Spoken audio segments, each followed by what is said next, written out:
Friends, स्वागत है आप सभी का हमारे YouTube channel everything for exam. जैसा कि आपने मेरे पहले की वीडियोस में देखा होगा कि फिजिक्स वन लाइनर जो जनरल साइंस के एग्जाम्स के लिए बहुत इंपॉर्टेंट है, जो हर एग्जाम में पूछे जाते हैं। ऑलरेडी 5 वीडियोस अपलोड हो चुकी है। ये 5th सीरीज है, तो इस क्वेश्चंस को जरूर देखें और अंत तक इसके साथ बने रहें। पहले क्वेश्चन हम पढ़ते हैं। What type of image does the concave lens always make? Concave lens कौन सी इमेज बनाता है? हमेशा वो बनाता है virtual image. What exactly is a magnifying lens? Magnifying lens जो होता है उसमें हम कौन सा तरीके का ग्लास यूज करते हैं? उसमें हम लेंस यूज करते हैं कॉन्वेक्स लेंस। तो हमेशा मैग्नीफाइंग के लिए हम कौन सा यूज करते हैं? Convex. People with myopia are advise to use. जिनको मायोपिया डिजीज होती है, एक एज में आके मायोपिया हमको डिजीज हो जाती है आईज की, तो अब उसमें हम कौन से लेंसेज यूज करते हैं? उसमें हम यूज करते हैं concave lens.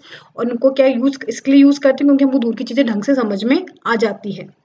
When a light wave is reflected from a mirror, light wave जब रिफ्लेक्ट करती है मिरर से तब क्या होता है? Then there is a change in its wavelength. जब भी लाइट रिफ्लेक्ट करती है तो उसमें क्या चेंज होता है? वेवलेंथ में चेंज होता है। Lumen is a unit of, lumen किसकी यूनिट है? Flame of flux. जो हमारा फ्लेम आती है, जो फ्लक्स उसका कितना पर यूनिट एरिया पास हो रही है फ्लेम, उसकी यूनिट क्या होती है? ल्यूमेन होती है।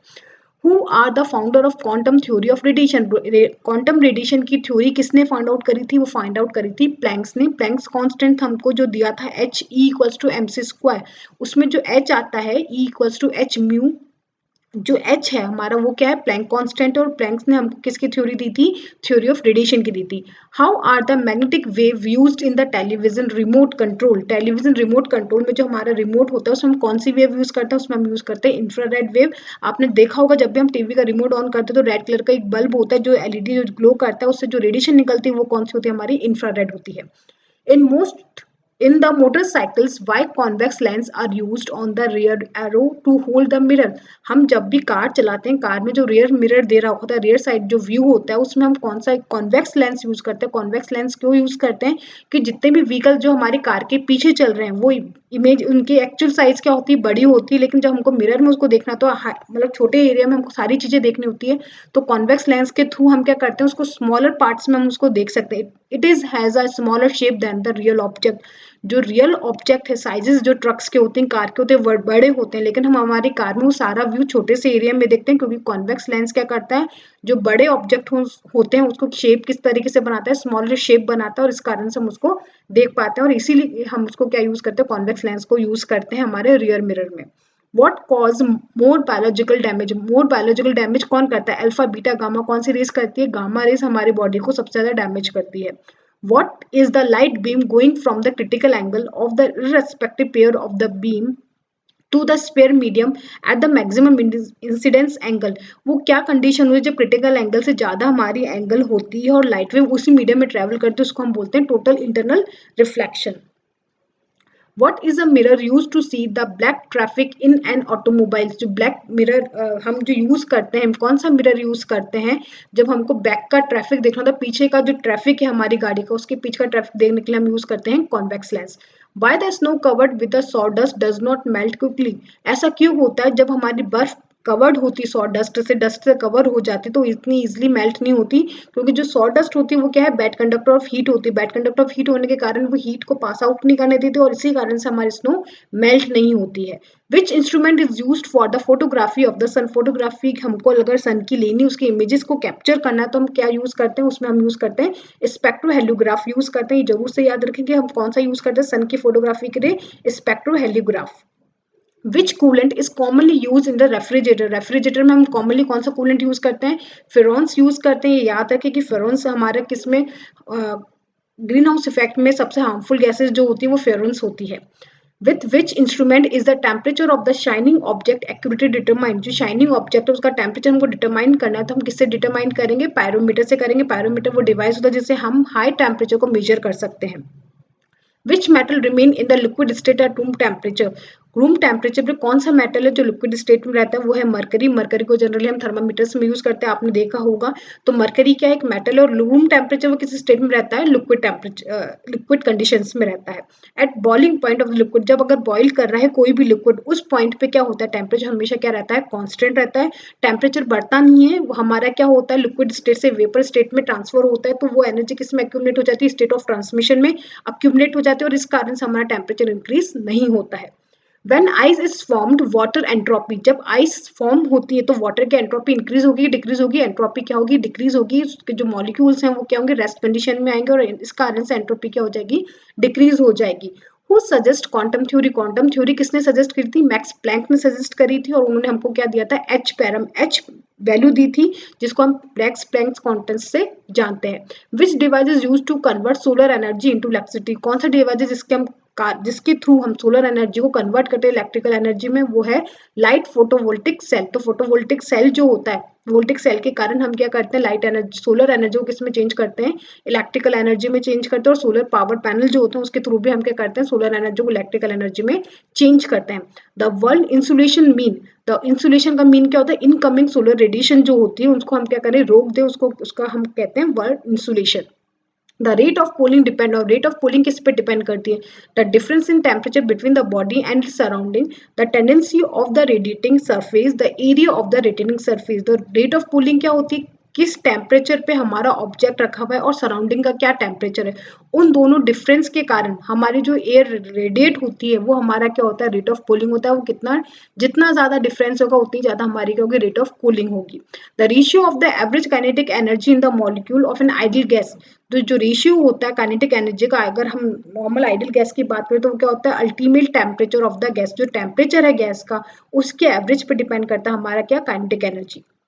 A tyre of the bicycle suddenly explode, what does it signify, अगर सडनली का जो बाइसिकल का टायर है वो फट जाता है उसका मतलब क्या है, साइटोजेनेटिक प्रोसेस। अचानक से अगर कोई चीज फट जाती है तो उसका मतलब क्या होता है, कायरोजेनेटिक प्रोसेस होता है जिसके कारण अचानक से प्रेशर बढ़ता है और चीज क्या हो जाती है, फट जाती है।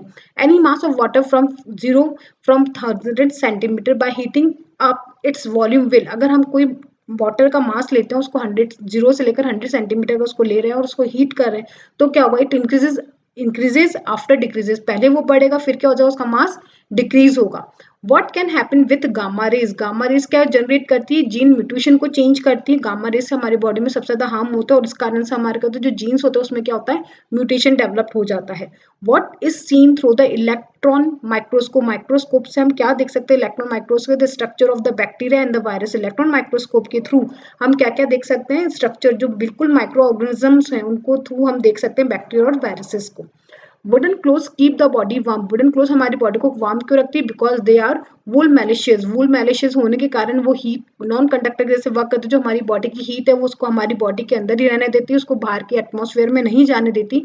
इस कारण से गर्म कपड़े हमको क्या रखते हैं, सर्दी में गर्म रखते हैं। Cloth keep us warm during winter, because हमको गर्म कपड़े सर्दी में गर्म क्यों रखते हैं, हम वो वार्म क्यों रखते हैं, the heat of the body keep us from the going out, जो हमारी बॉडी की हीट है वो उसको बाहर नहीं जाने देते, वो अंदर ही रहती है कपड़ों के अंदर, इस कारण से हमको क्या लगता है, सर्दी में वो गर्म रखते हैं। The conductor of the electricity is, the conductor, electricity का गुड कंडक्टर क्या है, ग्रेफाइट है। Clear night are colder than the cloudy night, जो क्लियर नाइट होती है वो क्लाउडी नाइट से ठंडी क्यों होती है, the reason for this is radiation, जो गर्म, हमारा जब भी क्लाउडी एटमॉस्फेयर होता है तो हमको गर्माहट लगती है क्योंकि जो हीट रेडिएशन होती है वो एटमॉस्फेयर से रिलीज नहीं कर पाती, वो उसको क्रॉस आउट करके बाहर नहीं जा पाती और वो हीट रेडिएशन इसी एटमॉस्फेयर में रहती है। इस कारण से हमको जो बादल का जब समय होता है, रेनी सीजन होता है, तो हमको थोड़ा टेम्परेचर हाई रहता है, जबकि हमारे जब क्लीन नाइट्स होती है, बिल्कुल जब बादल नहीं होते तो हमारी नाइट्स क्या रहती है, बिल्कुल थोड़ी ठंडी रहती है उसके रिस्पेक्ट में, क्योंकि जो हीट रेडिएशन है वो सारी क्या होती है, बाहर एटमॉस्फेयर में चली जाती है। By what process does the temperature of the sun reaches the earth, किस प्रोसेस से सन की जो हीट है, जो हीट रेडिएशन है वो हमारे पास पहुंचती है, उसका प्रोसेस होता है radiation. Turbulence is predicted when the pressure of the atmosphere, turbulence कब प्रिडिक्ट कर सकते हैं, जब हमारा प्रेशर क्या हो, रिड्यूस हो जाए। Where it is difficult to cook rice, rice cook करने में हमको सबसे ज्यादा दिक्कत कब आएगी, at the top of the mountain, क्योंकि टॉप ऑफ द माउंटेन पे प्रेशर रिड्यूस हो जाता है, प्रेशर रिड्यूस होने के कारण हमारा जो राइस कुकिंग है वो क्या होता है, डिफिकल्ट हो जाता है। Where will be the change in the ice and water kept in the blow at the exactly 0 degree Celsius, क्या अगर 0 डिग्री सेल्सियस पे हम आइस और वाटर दोनों को एक साथ रखें तो उसमें कुछ चेंज आएगा, तो उसमें कुछ भी चेंज नहीं आएगा। A plate with a circular hole in the middle is heated. What will be the effect on the area of the hole? अगर कोई सर्कुलर प्लेट है उसमें हम कोई होल कर रहे हैं और टेम्परेचर बढ़ाने पे उस पर कोई क्या इफेक्ट आएगा, टेम्परेचर बढ़ाने पे उसका जो होल है उसका एरिया क्या हो जाएगा, इंक्रीज हो जाएगा। Lake freezes in the winter in the cold country living water below. ऐसा क्यों होता है कोल्ड कंट्री में कि ऊपर की लेयर जो होती है, सतह जो होती है पानी की, वो बर्फ से जम जाती है और नीचे की जो सतह होती है वो लिक्विड रहती है, क्योंकि 4 डिग्री सेल्सियस पे हमारा टेम्परेचर क्या होता है, फ्रीज आउट हो जाता है वाटर, उसकी डेंसिटी बढ़ जाती है। इस कारण से जो ऊपर की लेयर है वो हमारी फ्रीज आउट हो जाती है और नीचे की लेयर हमारी क्या होती है, वाटर की फॉर्म में रहती है। The most of the water vapour in the air chamber is measured by, जो वाटर वेपर होती है एयर चैम्बर, वो किससे मेजर करते हैं, in the form of humidity के फॉर्म में हम उसको क्या करते हैं, मेजर करते हैं। Which has the highest specific heat, specific heat सबसे ज्यादा किसकी होती है, वाटर की होती है। मीन्स वो बहुत ज्यादा टेम्परेचर को राइज करने पे बहुत कम टेम्परेचर को क्या करती है, इंक्रीज करती है, मीन्स वो बहुत ज्यादा हीट को एब्जॉर्व कर सकता है, इसलिए उसको क्या कहते हैं, हाई स्पेसिफिक हीट किसकी होती है, वाटर की होती है। When vapour become equal to the atmospheric pressure, what is the effect on the fluid. अगर एटमॉस्फेरिक प्रेशर के इक्वल हमारा वेपर प्रेशर हो जाता है तो हमारा क्या होता है, the fluid start blowing. Boiling, boiling कब होती है, जब एटमॉस्फेरिक प्रेशर के इक्वलेंट हमारा क्या हो जाता है, वेपर प्रेशर हो जाता है, तब हमारा लिक्विड क्या करता है, बॉइलिंग करना स्टार्ट कर देता है। The temperature whose reading is the same on both Fahrenheit and Celsius. जो ऐसी कौन सी रीडिंग है जो फ़ारेनहाइट और सेल्सियस दोनों में सेम शो करता है, वो है -40 डिग्री से। A body absorb heat the most when it is, body सबसे ज्यादा हीट कब एब्जॉर्व करेगी, जब वो ब्लैक कलर की होगी और वो क्या होगी, रफ सरफेस की होगी। व्हाइट कलर और स्मूथ होगा तो वो हमेशा लाइट को रिफ्लेक्ट करेगा, ब्लैक होगा और रफ होगा तो वो क्या करेगा, लाइट को एब्जॉर्ब करेगा। What is the use in the hot water bags, because हम हॉट वाटर जो बैग्स होते हैं उसमें वाटर क्यों यूज करते हैं, क्योंकि स्पेसिफिक हीट उसकी क्या है, बहुत ज्यादा है, वो बहुत देर तक टेम्परेचर को अंदर अपने एब्जॉर्ब करके रखेगा, हीट एब्जॉर्ब करके रखेगा, इसलिए हम वाटर को वाटर बैग्स में, हॉट वाटर बैग्स में यूज करते हैं। Mercury is commonly used in the thermometer because it is, thermometer में हम मरकरी को क्यों यूज करते हैं, क्योंकि इसकी हाई कंडक्टिविटी होती है, हाई कंडक्टिविटी होने के कारण थोड़ा सा भी टेम्परेचर अगर चेंज होता है हमारी बॉडी का तो उस टेम्परेचर चेंज को मरकरी बहुत इजीली शो कर सकता है। What is not suitable as a substance until calorimeter, caloric meter के लिए हम कौन सा सब्सटेंस यूज नहीं है जिसमें किसकी स्पेसिफिक हीट क्या हो, ज्यादा हो, और स्पेसिफिक सबसे ज्यादा किसकी होती है, वाटर की, तो इसलिए हम कैलोरिक मीटर में वाटर कभी भी यूज नहीं करते। The density of water is 1 gram per centimetre cube, this is perfect at 40 degree C. जो वाटर की डेंसिटी होती है 1 ग्राम पर सेंटीमीटर क्यूब, वो किस पे परफेक्ट होती है, 40 डिग्री सी पे अगर हम उसको मेजर करते हैं। आशा करती हूँ आपको ये क्वेश्चन समझ में आए होंगे। ये बहुत इंपॉर्टेंट क्वेश्चन है जनरल साइंस के फिजिक्स के पॉइंट ऑफ व्यू से, तो प्लीज इस वीडियो को लाइक एंड सब्सक्राइब करना ना भूलें, हमारे चैनल के साथ बने रहें। हम आपके लिए आगे से आगे अच्छी से अच्छी वीडियो